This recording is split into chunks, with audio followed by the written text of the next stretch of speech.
the through line that I had, worked on my whole career and the problems I had seen in that business as we were scaling it, were pretty similar. So if the through line was cash flow visibility or financial visibility is extremely challenging for small business owners, 88% of them hit a cash flow crisis with some level of regularity. And so our view was, what if we attack this from like a first principles perspective and we were the banking platform of choice for small business? Welcome to the Startup CEO Show. I'm your host, Mark Macleod. In this episode, I sit down with Yoseph West, co-founder and CEO of Relay Financial. Relay is an online business banking and money management platform for the small business market, SMB. In this episode, we unpack the SMB market. Both Yoseph and I love this space. A lot of VCs don't, so we try and debunk that. But we spend most of the episode talking about the Relay journey. He's 7 years in, there are over 200 employees. He's going through rapid growth. And so we unpack that journey. Lots of actionable insights here. You're really going to love this discussion. Yoseph, welcome to the Startup CEO Show. It's a true pleasure to have you here. How are you doing today? Great. It's great to be here. Awesome. So full disclosure right up front, I am an investor in Yoseph's business. I've also known Yoseph for a long time.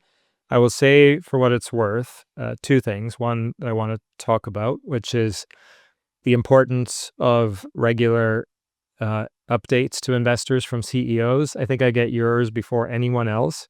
And I correlate investment performance very highly with receiving CEO updates.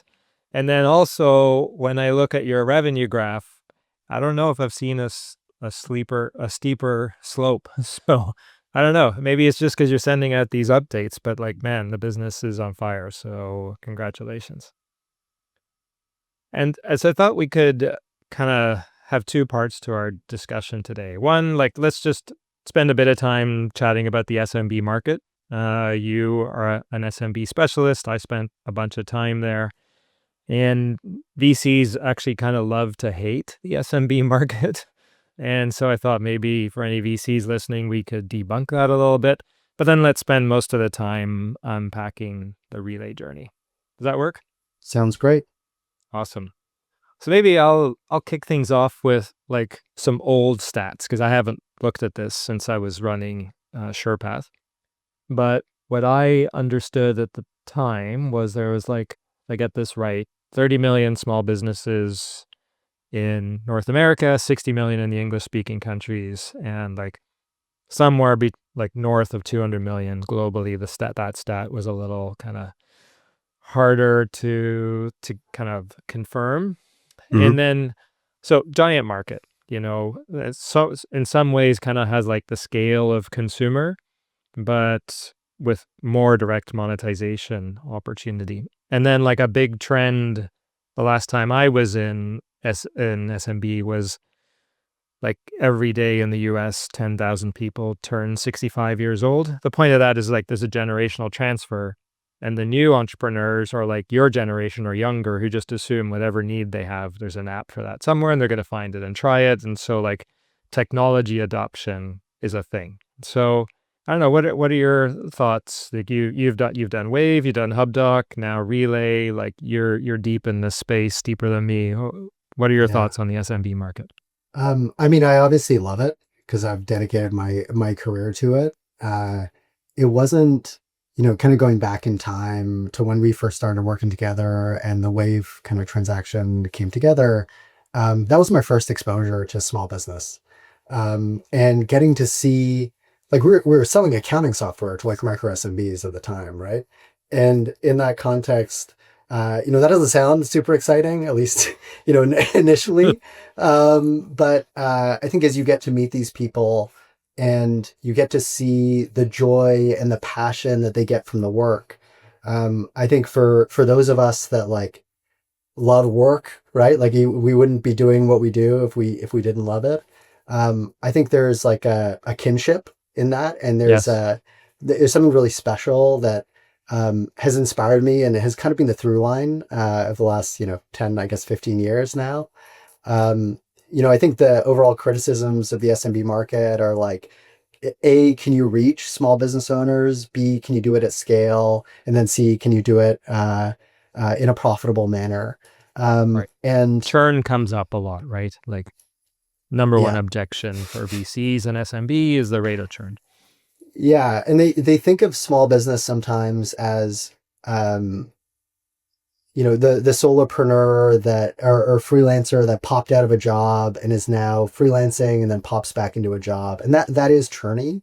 I think the misunderstanding, or I guess the nuance, is how you should think about SMB and how to actually make it economically work. So whether we're talking about a Relay or like a Shopify, all of this, all of these businesses are driven by like fundamentally like a power law, right? Your top 10%, your top 20% of customers are really what pay the bills for everything else. And so when we think about it in a Relay context or even like a Shopify context, which, Shopify's pulled off the most amazing thing, which is convincing everyone they are a software company, not a payments company. We really need to figure out how to do that. Yeah. Right. But it's all Please power law don't driven. tell the market otherwise, because Yeah. Shopify is the single largest portion of my net worth, and I don't want the valuation to plummet. So there's that. I'll do my best to keep it on the DL. Mm. Uh, and so, in this context, the question is not like, is SMB a good market? The question is, can you acquire enough of the actually like not valuable, because that feels like the wrong word, but revenue driving segment of the SMB market to be able to make your business work. And so from our view, when we looked at the marketplace, we kind of saw kind of two ends of the spectrum on SMB. So the top end of the market from our perspective on SMB is businesses that have 100 plus employees, or you're kind of going after startups. So you think about like the Mercuries of the world, the Ramps, the Brex, Rose, like all of those folks. They're building wonderful businesses. Like I have a lot of respect for all of those folks. But with the core assumption that they have made in their business is that there is an in-house finance leader, and they build tools in that context. So not So for that's the like entrepreneur, for the finance leader. bingo. And then you Yep. have the bottom end of the market on the other end, where you have people focused on solopreneurs and freelancers. So the Founds, the North Ones, the Lilies, the Novos, and seemingly good businesses. We'll kind of see how that plays out, and they're trying to kind of come up a little bit in terms of number of employees that they're able to serve. But candidly, when we started this, we found that segment felt very challenging to be able to serve, like economically not the most profitable. And then it just felt like every platform would have a version of a business bank account product. Shopify would have what has become Shopify Balance. QuickBooks would have what has become QuickBooks Cash. And it just didn't seem like a place where we could build enduring value. And so for us, like where we focus and where we find the most value, the reason that like power law curve really works for the Relay business is we focus on Main Street SMBs with 2 to 50 employees. And that's Oh, really okay. the place, yeah, where you can get that kind of revenue lift and make the economics work. So that's still, that's a pretty fat portion of the bell curve. Like I was thinking when you were talking to me about power law, I was thinking maybe that means you're really serving more of the M rather than the S. But like that's a decent portion of the S, the small business as well, I would say. Yes, agreed. Yeah, that's cool. This episode is brought to you by Limitless. Limitless is an exclusive community of VC-backed CEOs who want to scale themselves and their companies without limits. The biggest outcomes in the startup world are founder-led. Meta, Amazon, Shopify, Airbnb, Canva, NVIDIA. Behind every one of these companies is a founding CEO who didn't just scale their business, they scaled themselves. They added 1 zero at a time and today run companies with billions of dollars in revenue each. That's the goal of Limitless, to give you the tools, strategies, mindset, and community to lead at the highest level without sacrificing your health, relationships, or purpose. Through group calls, an elite peer network, a proprietary AI coaching bot, members-only library, and in-person experiences, Limitless gives its members everything they need to keep scaling themselves and their companies for as long as they want. Go to Limitless.ceo to learn more. What was the inspiration for Relay? So the backstory is I spent, 4.5 years building this company called Hubdoc. And Hubdoc was like a central repository for small business financial documents, like bank statements, receipts, invoices. And, I was the third employee there. And I was almost Not, After the two Jamies, it was you? it was like something like that. It was Okay. Wow. it was in that kind of ballpark. And you know what I kind of I was there, and I didn't necessarily want to work for someone else at the time. Like that wasn't my goal. Like I was kind of like hesitantly an employee in this context. And I got to, I got to learn a ton. I got to grow a ton as a person. Like it was really an exceptional experience for me. Um, and throughout that time, I kept, it's going to date me a little bit. I kept an Evernote notebook of every problem we faced as a business. Big, small, like dumb. I was just like, I'm just going to write it all down. And one day this is going to be helpful when I go out and, start something again. And so, um, when I came out of that experience, I was like, okay, it's kind of time. Like either I'm going to be able to do this and build something, or I'm not, and I need to figure out what my kind of career path and what my life path is. And the through line that I had, worked on my whole career and the problems I had seen in that business as we were scaling it, were pretty similar. So if the through line was cash flow visibility or financial visibility is extremely challenging for small business owners, and 88% of them hit a cash flow crisis with some level of regularity.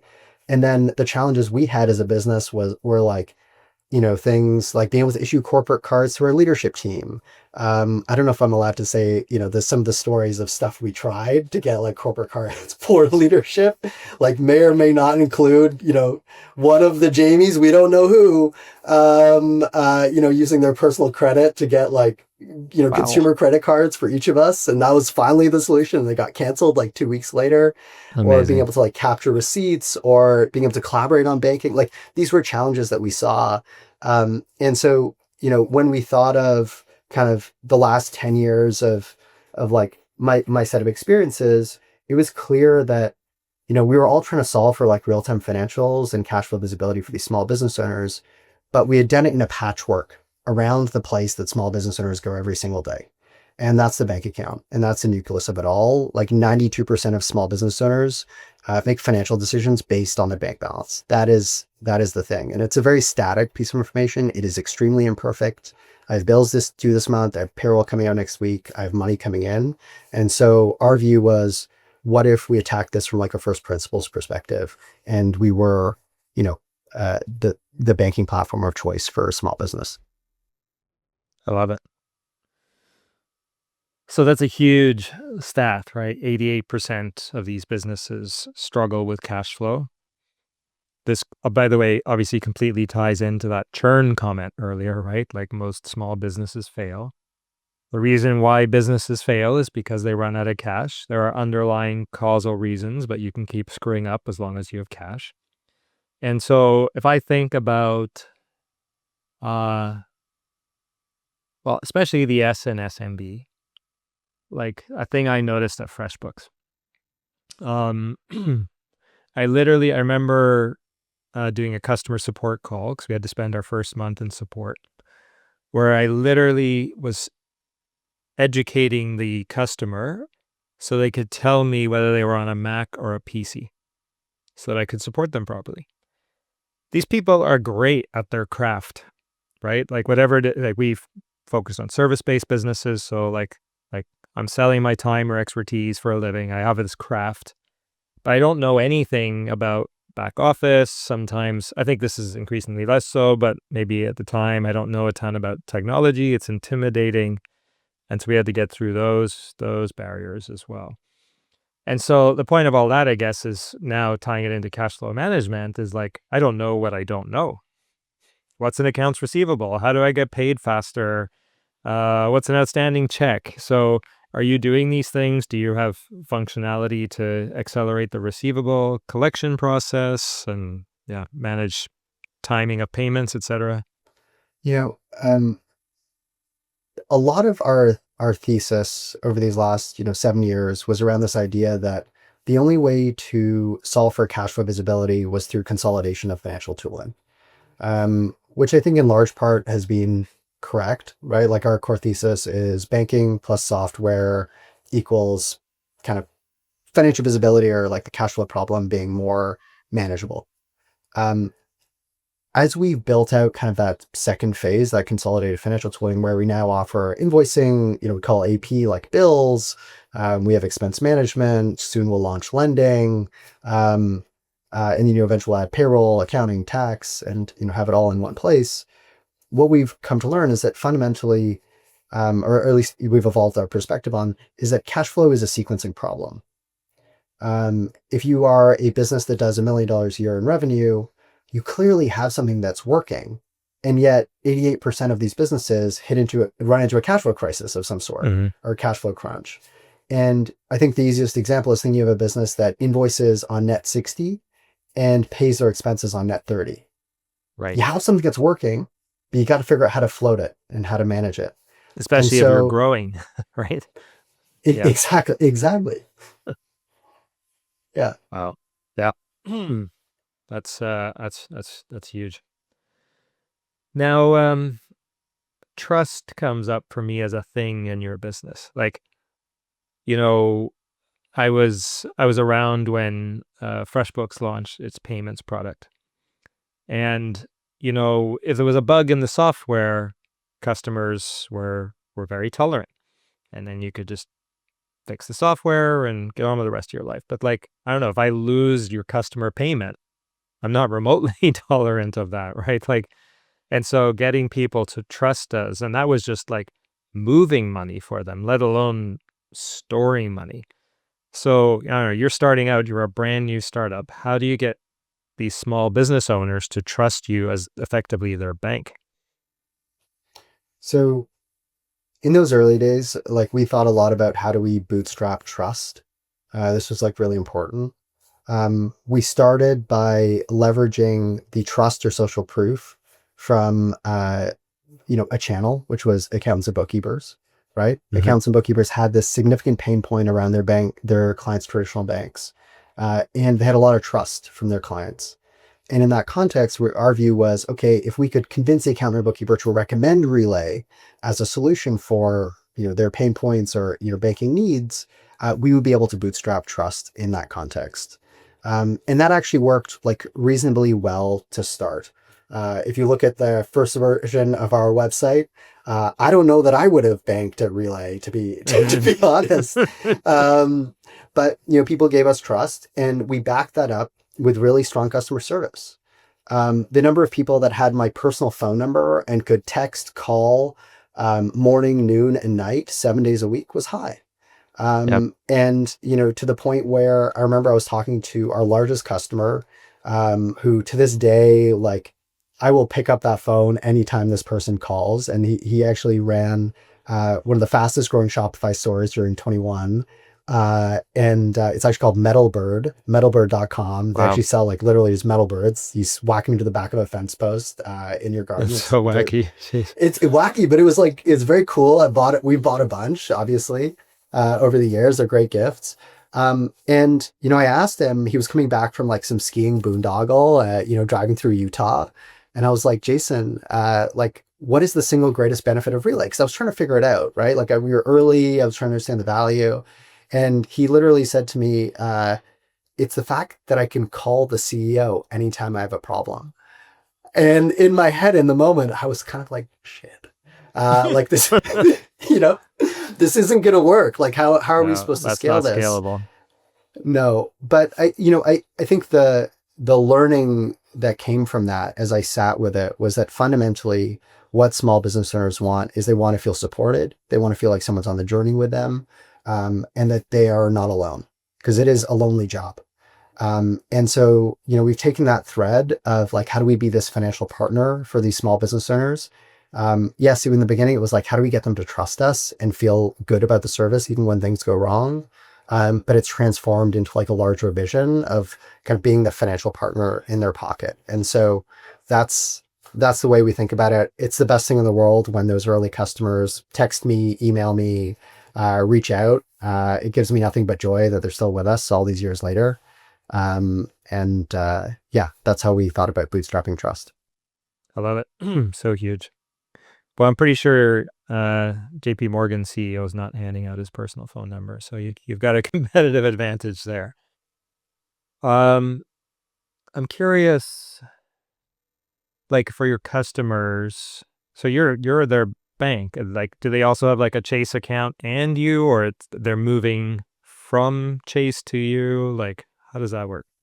Yeah, I think this is the part where I do the regulatory disclosure. Relay is a financial technology company, not a bank. We are a Right. partner of Fed Bank, and we Right. offer a banking service for small business owners that is FDIC insured through Thread. Um, uh, when we think of the customers that are coming to us, I think there's kind of like two journeys. There is the net new business. They just incorporated, they need a bank account, and they don't want to lose an afternoon in a Chase branch. And the wonderful small talk that you experience through that Mm-hmm. through that appointment, that and all the fees that come with it. So you Right. get a digital account, you sign up inside of 10 minutes, all really easy. And then you have the folks who have an existing bank account, and there's kind of a wide gamut of maturity in those customers. Um, I think fundamentally what they're looking for and what they're trying to solve for is financial visibility, and they want to do it through a platform that makes it really easy to understand what's happening inside of their money, that allows them to consolidate all of their financial tooling, and that has great customer support to back it up. And so, even in the context where someone has moved, made Relay their like exclusive bank, they might keep a third party bank account, right? And I think that kind of makes sense. Even when we've done surveys with customers and asked them like, hey, if we were to offer you like crazy high, interest rates on savings, would you move everything to Relay? And there's some portion of small business owners that are like, absolutely not. Mm-hmm. I love you, They're like, but no. yeah, yeah, like you could be Chase, and I'm not going to keep all my money with you, right? Mm-hmm. And there's kind of this distrust of the system, but yeah, that's kind of how we approach it overall. Got it. That makes sense. Maybe this is a today question. Maybe it's a, in the future question. But like, are Intuit and Xero friends or foes? Ooh. Um, I mean, Intuit and Xero, I think have been foes for some time. Yeah. To me, Relay. Sorry, Relay. Yeah. I was sorry. I was like, yeah, I guess I could comment on this. Yeah. Like I've been No, in the for industry you, long enough. like because there's some overlap, right? And Yeah, financial services and software yeah. are merging. Have been for some time. So Yeah, I think for someone like Xero, they're certainly a friend. Like they're a partner of ours. We work together. We go to market together. We go to XeroCon. And QuickBooks. I've talked to their team there. They obviously have their QuickBooks Cash product, but they are a good actor in the ecosystem. And so we go to QuickBooks Connect as an example, and they are generally encouraging. Um, uh, I think ultimately what our opportunity is to build, um, part of that stack into Relay. And, I think there's some moment where, friend or foe, I think it becomes, more existential. yep. But I think there's a gap in scale today that, for Intuit, maybe Relay doesn't matter. Yeah. But yeah. Interesting. I assume you're long past accountants as a channel. Is that true? Or that's still a thing? No, no, their accountants drive about 30% of our revenue Wow. um, through the small business centers that they refer. Um, I yeah, ask only because, again, in the FreshBooks experience, now we were selling accounting software, not really going beyond that. They and you focus on the U.S. market. The U.S. accountants viewed accounting software as QuickBooks, and yeah. that's why Xero had such a tough time when it came into the U.S. And so we really struggled, I would say, to build a channel. But it sounds like maybe you are more complementary than overlapping from the point of view of the 100%. accountants. Yeah, like Yeah, very complimentary. yeah, Um, that's cool. I would liken it more to a Gusto in that Yep, ecosystem. yep, Yeah, where there's QuickBooks Payroll, but Gusto still like drives a lot of value from that right. world. Yeah. Makes sense. So I feel like maybe your role at Wave was growth. Could be wrong. Mhm. Your role at Hubdoc was growth. And now you're CEO, but I'm guessing you grew through a growth function. So like, what does growth mean kind of as separate from sales and marketing in the SMB context? Yeah, I think at Wave I was product growth, and then Hubdoc I Yeah. was like more B2B kind of marketing. Yep. Um, uh, I didn't ever I would never have described myself as a dyed in the wool marketer. Like there are people that you just meet and you're like, oh yeah, it's just like it's coming out of your skin with how much of a marketer and promoter you are. I think the things that I've been able to learn that have complemented the relay journey really well are really around like how do you build distribution at scale, both from like a PLG motion as well as the channel motion, and how do you build a brand that people can like stand behind, because that was something we did exceptionally well at Hubdoc. Like one of the descriptions I got from a partner kind of after the Hubdoc journey was over, was effectively, yeah, Hubdoc customers would walk on hot coal while wearing a Hubdoc t-shirt. Like that was the level of love for that product and that team and our place in the community. And we were able to plug into kind of brand in a way that was really special. And I think the learnings that I had helping scale that business from a marketing perspective have allowed me to be able to like find distribution, I think, in a way that is much more economically profitable than some of the competitive set, and be able to do that at scale for small business and be able to attract people who are candidly much better marketers and growth people than me, Mhm. and they've been able to have a huge impact.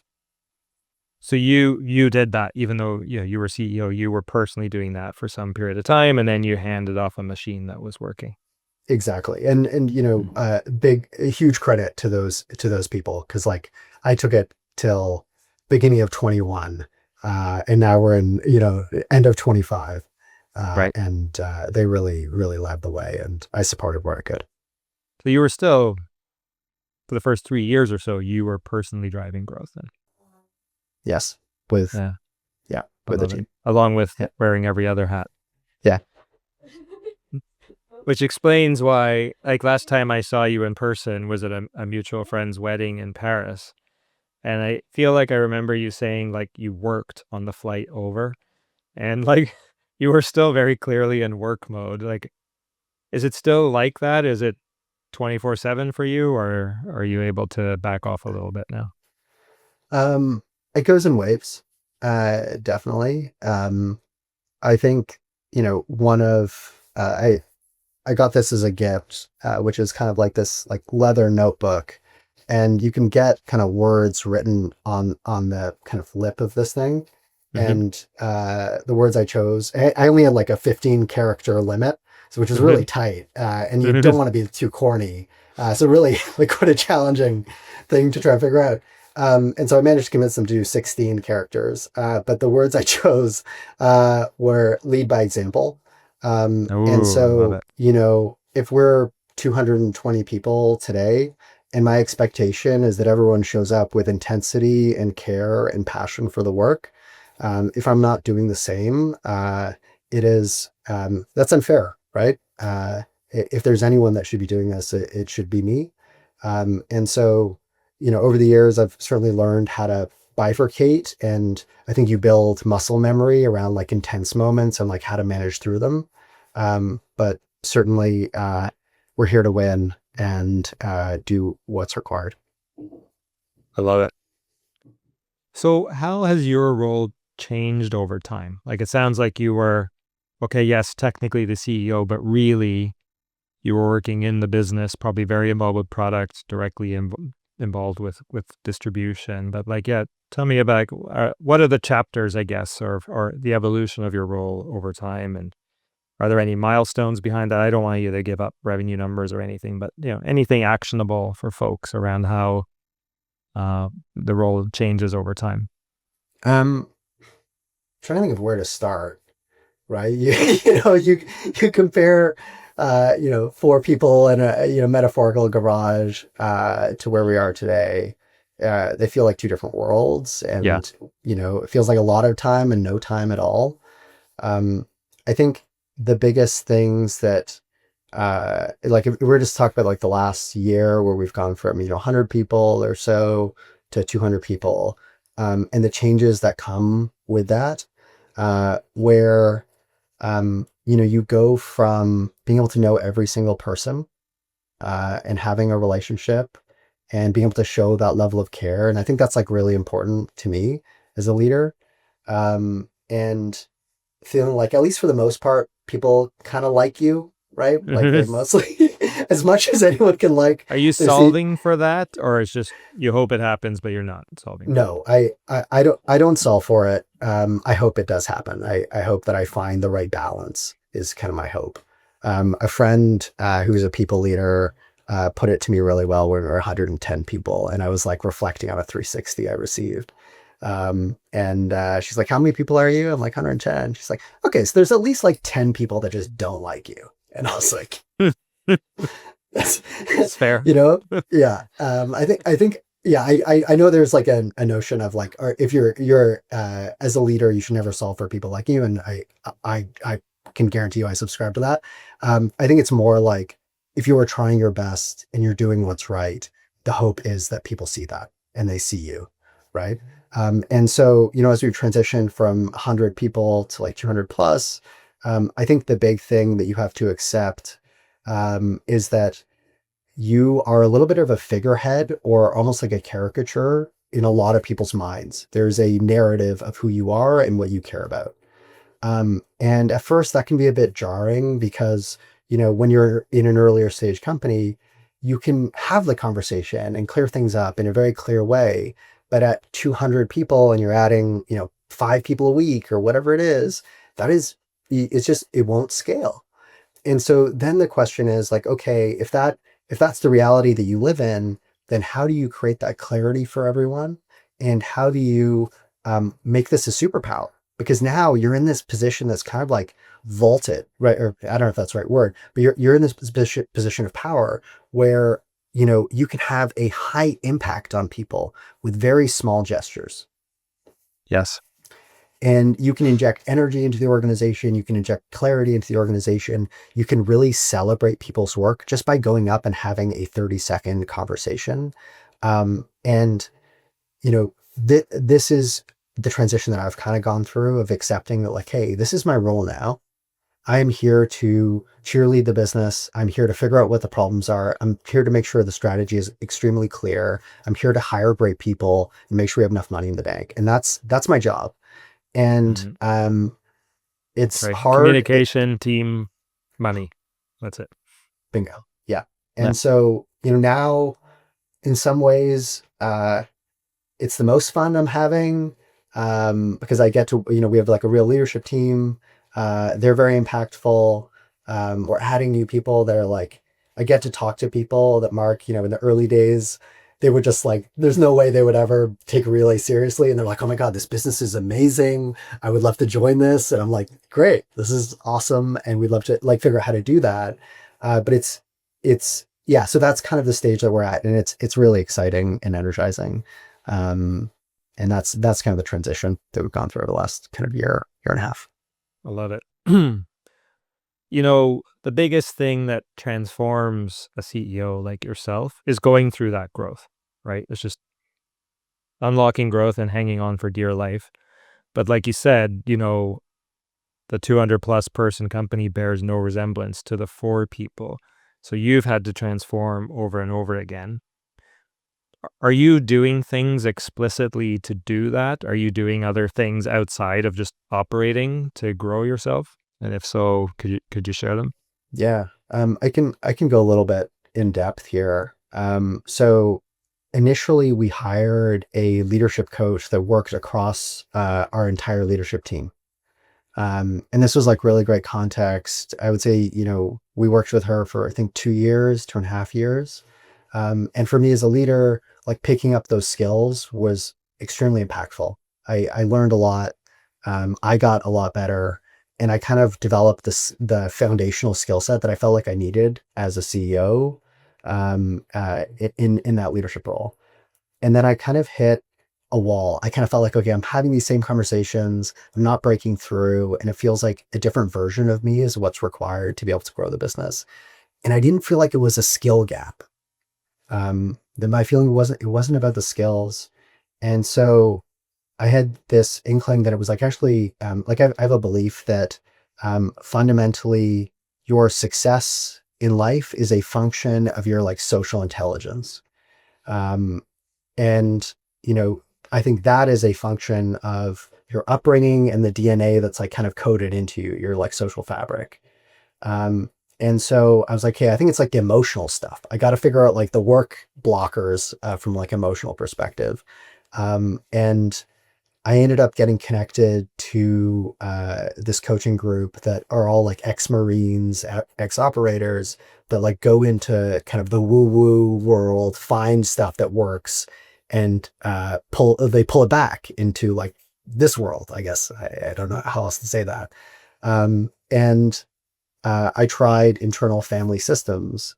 Mm. Um, Hmm. and the idea of like no bad parts, if you're familiar with Dr. Schwartz's book. I remember the first time I tried it, uh, it was like I felt like I was like on psychedelics of some sort. And it was very surreal, like, you know, completely sober. But working through that stuff actually unlocked a bunch of like anxiety that I had around like Hmm. performance and how to be excellent and, you know, actually being good enough for the role is kind of the thing that I perceived. Um, and you know, that was really great. I did that for like 6 months. And then I've transitioned to kind of finding somebody who's run larger organizations than me and getting coaching specifically around like working with our leadership team as we've gone through transition moments and like all of that stuff. And uh, it's a constant journey of growth. And I don't say that to be like trite. It is just the nature of the work. So yeah, constantly Yeah, iterating. I've often said building a company is it's actually a personal development journey disguised as a business. Right. Hopefully it's Uh, both. yeah, hopefully it's both. Hopefully you actually have a business as well. Um, Back to your leadership team. Uh, like that's a huge milestone, right? As a founder, right? When you start putting yourself out of different jobs and replacing yourself with, people who are better than you. Could you talk about how you've done that? Is this like V1 of your leadership team? Have you had to go through a different versions and how do you find people who fit into your context and can operate with, in your company? Yeah, I think this is V3 that we're on E3. Yeah. today. I would say going through the last 6 years and you think about what the economic environments were, so you can almost like think about the different contexts in which you would hire people and what, how much you can have really like honest conversations in say 2020 or 2021 around like performance and driving that forward compared to today where high quality companies that are high growth are fewer and far between. Maybe they were fewer and far between back then, but we didn't really know it, Right. right? And so I think a couple things are true. One, we're able to access like higher quality kind of talent than we were previously because of our scale. And I've grown a ton. My co-founder's grown a ton. Like I think we're like a better business and a better team. Um, and the I have this like kind of perspective over the years that you have these moments where the business is is at this like precipice and you just hire the right person and it's like you have a new company. And I've been fortunate enough, like over the years, to have a couple of these moments. Like I think back to our first marketing leader, Eleni Deacon. She's amazing. She joined us in January 2021 for God knows what reason, but she did and changed the trajectory of our business. Um, uh, uh, Lorena Scott joined us as like our Oh, people I know leader Lorena. and Yeah. leader of customer experience. And it was this precipice moment. We were really on the knife's edge. I was spending weekends uh, um, doing customer support tickets because everything was broken. And that was a shift. And then we were recently, we had this guy, Dave Vital, as our CFO. And he's again, it felt like another level up. And this special thing. And I would also mention our VP of Eng, Patrick Smith, who's like amazing as well. He joined us in September. And so of last year, it feels like it was yesterday. But all of these people have their own kind of like special moments where they've significantly stepped up the quality of execution of our company, and it's started to compound, and it's very exciting. And I would say each of these people have this special ability to be able to operate at a 30,000 foot level and like a 300 foot level. Um, and they have that intellectual flexibility where they can talk about where we need to be for their function in 2 years and what they need to do in the next 2 weeks. And this is a very consistent kind of attribute I see with the best leaders, where they can zoom in and zoom out. And you combine that with all the other skills you would want to see, like obviously proficiency in their function, fast learners, low ego, long-term orientation. Like these are not people that job hop. These are people that have been in roles for 4 years, whatever it's been. They do their chores of duty and they have impact. They learn, they grow. And I think all of that comes together to build a really great team that I'm very proud of. Wow, that's great.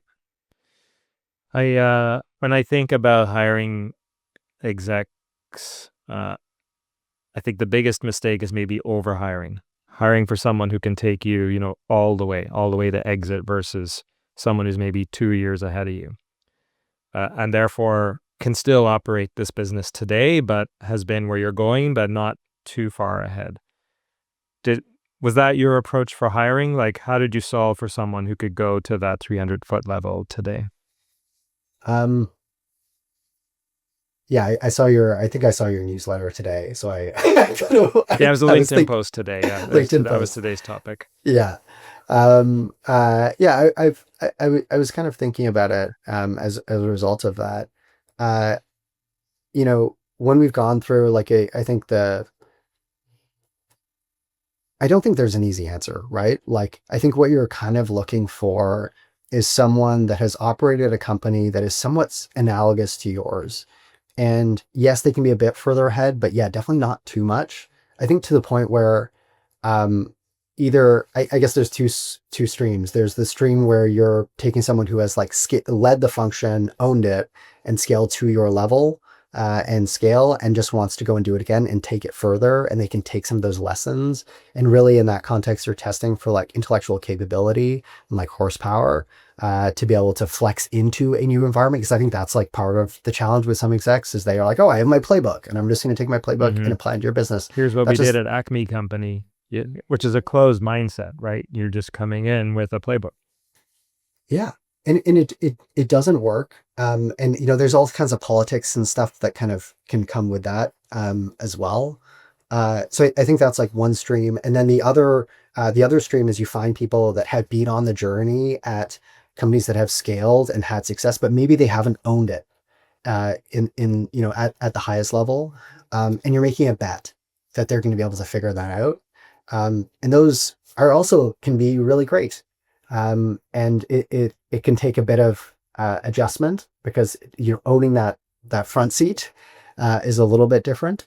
But yeah, these are some of the things we kind of think about when we're hiring. Such an imperfect science, that's for Yeah, sure. it really is. Yeah. Yeah. So when I think about fintech, it's from a venture investor perspective. It's like go big or go home. So much pressure to build real scale. And yet at the same time, you're a regulated business, and so you can't go balls out. And we saw this with Zenefits, which was also a regulated business, and kind of it just blew apart because it grew too fast. So I'm wondering how you balance those two perhaps opposing forces. Um, early in our journey, I got introduced to a person that turned out to be the best banking lawyer in the US. It was totally, totally dumb luck. I don't know why he got on the call. I'm pretty sure he charges $3,000 an hour. And the advice he gave me was, we actually still with him to this day. Amazing. So maybe that's why he was willing to chat with me. Um, uh, his advice to me was make compliance a core part of your DNA from day one. And so everything we do, uh, we look at it from the lens of what is the right long-term answer, and then work back to the experience for the customer, how it interrelates with regulatory requirements or what our partner bank needs from us in this context. And, you know, I think when you take a long-term orientation, you tend to avoid some of the short-term hacks that tend to get you in trouble. We're here to build an enduring business, and that's how we operate. One of the things we took part in the last couple of years as being a founding member of the Coalition for Financial Ecosystem Standards. So this is effectively a group of kind of private fintechs: Stripe, Marqeta, Square, Relay, Mercury, Block, Row. And our kind of fundamental view is that we all want to be regulatorily compliant. We want to play a role in actually like influencing a private market solution that will ensure that we're able to like deliver a lot of value to the market, but also help regulators as they try to understand a new landscape. So these are some of the initiatives we're really part of. That's really cool. I love it. Some of those names that you just brought up there makes me think about competition. And as I think about your space, like that, there seems like a decent number of players, but also like a giant TAM. And so I'm wondering, what role, like how much real estate does competition take up in your mind? Is it a big thing or a little thing? Yeah. Um, Building this business in the last 7 years, that's kind of the piece of feedback I hear most consistently, where it's like, oh, it feels like such a busy space or a crowded space. But building this business, you're like, I don't feel it. And over the years, you kind of build relationships with folks that are adjacent to you, whether it's like directly competitive, CEOs, or people that are kind of indirect. And we all have the same conversation, which is like, how often do we see each other in the marketplace? And that number is like sub 10%. All of the TAM is in you going up against Chase, Wells Fargo, a local regional. I think coming from, I'm personally based in Toronto, and a lot of our team is as well. And growing up in, the Canadian banking system, the big difference is that, we have probably 40 banks in Canada, and in the US, there are 5,400. The Oh, wow. 1800th, yeah, I knew there were a 1800. lot, but I didn't know it was that many. Yeah, and that's a reduced number. Well, I think when we started, it was like 6,500 because there's been compression on the bottom end, on the long tail. And a part of the reason why a relay can exist is because a lot of these smaller banks are trying to figure out technology and trying to figure out how to scale themselves. And credit to them, they're like, hey, this isn't necessarily core to our DNA. We are a bank. We are good at risk management and doing the jobs of a bank, but maybe we could partner with software entrepreneurs who can build software at scale and build financial services at scale. And that would be a win-win where they can acquire deposits much more, economically profitably than they would be able to AOS. And so that was the big change that was kind of unlocked in the US market. Yep. Cool. I love it. Hey, two final questions for you, Yosef. One is like, one of the reasons why I wanted to have you on the show, well, A, you've achieved scale that few haven't, so I think there's some lessons there. But B, you actually keep a really low profile, so I thought I'd get you out of your comfort zone and force you to be public. And, you see lots of CEOs like who are like me, like posting on LinkedIn every day and like, I don't know, like you're not doing any of that. So tell me about that. Like have you felt any pressure to do that? I don't know, is your marketing person be like, dude, you got to share more? Like, yeah, what's going on there? Yeah. I thought I know you sent this one over, and I think this was the hardest one to perhaps answer. Um, uh, That's why I I think asked it. yeah, I This is respect it. hard journalism right here. Getting the real answers. Yeah. Um, For me, I think a couple things are true. I think first, I want to talk about things when they're real and when they're done. And I probably want to do that to a fault. Like I think of the people that I really respect. They have like long careers that, they might actually keep a low profile, and then 20 years later, everyone's like, oh my God, this person's like great. Right. And I respect the people that like keep their nose to the grindstone and continue to do that work and care about that above all else. And I don't think that's mutually exclusive from actually like promoting yourself. So I think that's the second part of this, which is like I would actually like to do this more, and I'm trying to get better.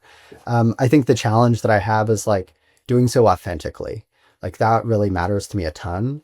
And finding things that I think matter, because I think it's one thing for your marketing team to be like, hey, Yusuf, we want to use you as a channel, right? Which I've heard ad nauseum, and Yes. you know I would love to do that. I would also love for it to be authentic and impactful and fit my voice. And I think that's the thing I'm trying to create room to be able to do. And I think I'm slowly getting there. I hope. I hope if I ever watch this, which hopefully I don't.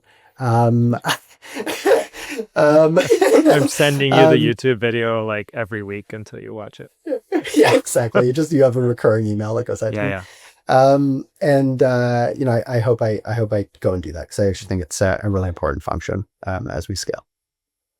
Um, the beautiful thing about serving small business is there's all these rich stories that everyone can relate to because so many people are entrepreneurs. And Harley from Shopify now considers himself to be like their chief storyteller.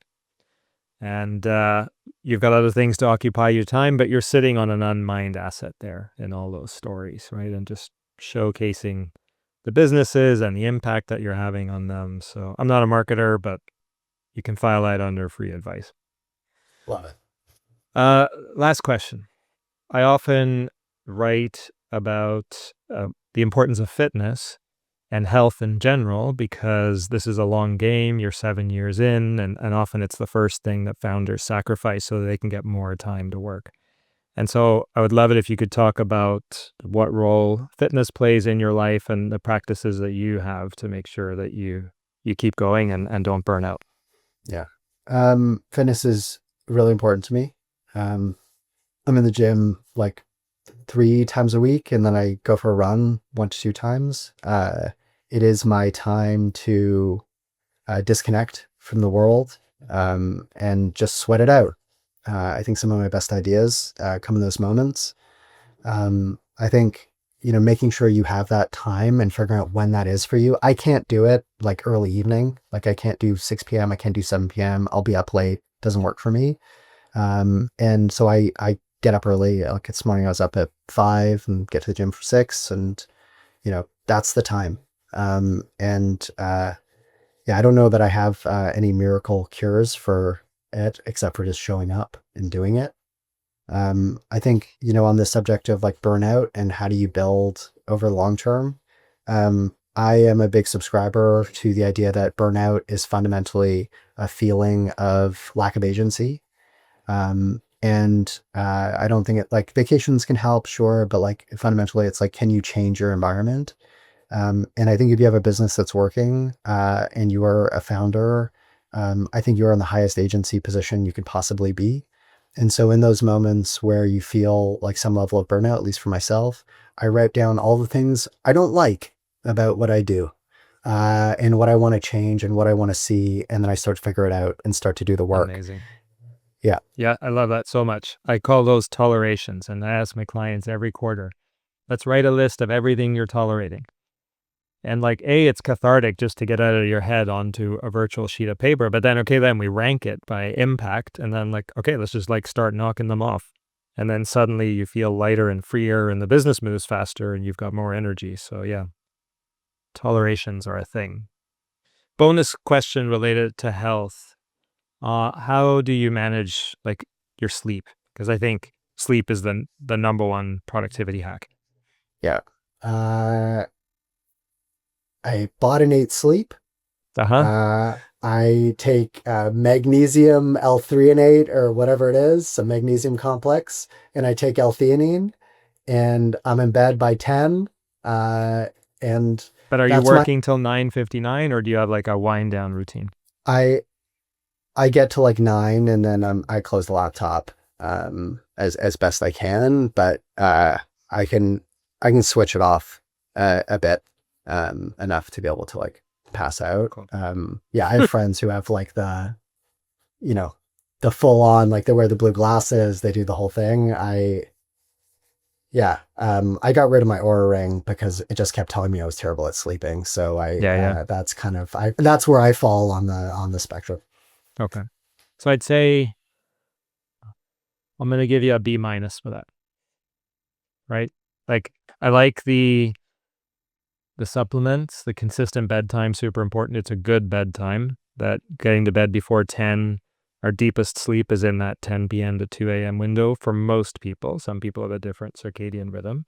I think maybe a little more of a wind down routine. And if you are consistently getting up at 5, that means you're in bed for 7 hours, which means you're asleep for less than 7 hours, which sounds like maybe not enough. Yeah.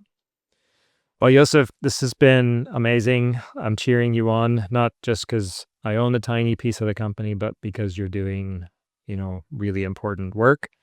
And certainly in the Canadian context, we need more folks who just keep scaling the way you are versus selling. So I hope you keep going, and thank you so much for making the time to be on the show. Thank you for having me. This was really fun. Hey, thanks for listening to the Startup CEO Show. If you'd like to connect with me, be sure to visit my website at markmacleod.me, or follow me on LinkedIn at @themarkmacleod, or Twitter at @markmacleod_. And if you want to tune in again next week, be sure to subscribe on YouTube, Spotify, Apple, or wherever you get your podcasts. We'll see you next time.